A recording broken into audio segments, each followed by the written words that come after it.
Շնորհակալություն ազգային ժողովի մեծարգո նախագահ, հարգելի գործընկերներ,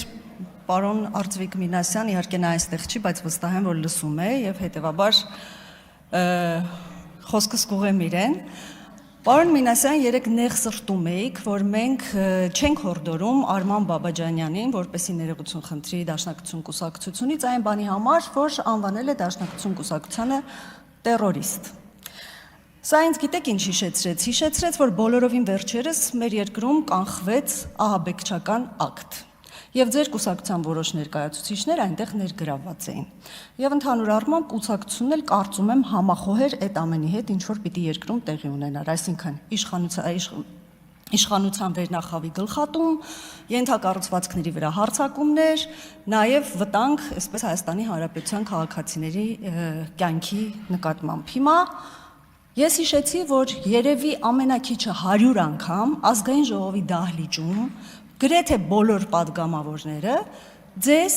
առաջարկել են դատապարտել ահաբեկչությունը եւ դուք դա չեք արել։ Դուք դա իրոք չեք արել։ Երեք ինձ մեղմ ասած դուր չեկավ Մարիա Կարապետյանի հարցին ձեր արձագանքը։ Դուք ում եք հիմարի տեղ դրել։ Ձեզ թվում է մենք ձեր ենթատեքստերը չենք հասկանում։ Ինչ էր դա նշանակում։ Հայաստանի Հանրապետության մեկ այլ քաղաքացու նկատմամբ այո նման արտահայտությունները անթույլատրելի են, բայց շեշտեցիք թշնամասիրությունը եւ նաեւ ասացիք ցեղասպանություն ժողովրդի նկատմամբ գործած մարդկանց գլուխը այո պետք է կտրել։ Իհարկե ասել եք դուք սա։ Դուք այդ ում նկատի ունեիք։ Լավ, ենթադրենք ենթատեքստ չկար, ջնջենք այդ ենթատեքստերը, չնայած շանս եմ տալիս, որպեսզի գաք եւ այստեղից ասեք, որ ես ձեզ սխալ եմ հասկացել եւ դուք նկատի չունեիք որևէ ձեր հայրենակցի, այդ թվում նաեւ Հայաստանի Հանրապետության վարչապետին։ Ջնջում ենք ենթատեքստերը, ուղիղ ձեր խոսքին ենք գնում։ Այդ դեպքում ձեր խմբակցությունում հակասություններ չկան, որովհետեւ ձեր քաղաքական առաջնորդը բոլորովին վերջերս եւ ընդհանրապես պարբերաբար ասել է, որ ցիտում եմ, երբեք Թուրքիայի հետ հարաբերությունների հաստատմանը դեմ չեմ եղել։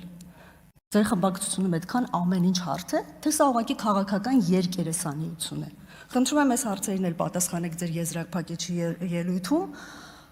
Ես ինձ շատ վատ եմ զգում, որովհետև կա այս դահլիճում ինչ որ մեկը, ով Հայաստանի Հանրապետության հասարակական կյանքում ունի այնքան ներդրում եւ վաստակ, որքան Հակոբ Մովսեսը։ Ու մենք այստեղ մեզ դրել ենք դատավորի տեղ, դատում ենք, մի մասը դատախազ է, մյուս մասը դատապաշտպան է։ Ես իրոք ամոթից գետինն եմ մտնում եւ այս հնարավորությունը մենք պիտի այստեղ չունենայինք, չնայած մյուս կողմից էլ հերթական անգամ լայն հասարակության համար մտավորական է ներկայանում եւ թող լսեն նրա խոսքը եւ շատ բաներ փորձեն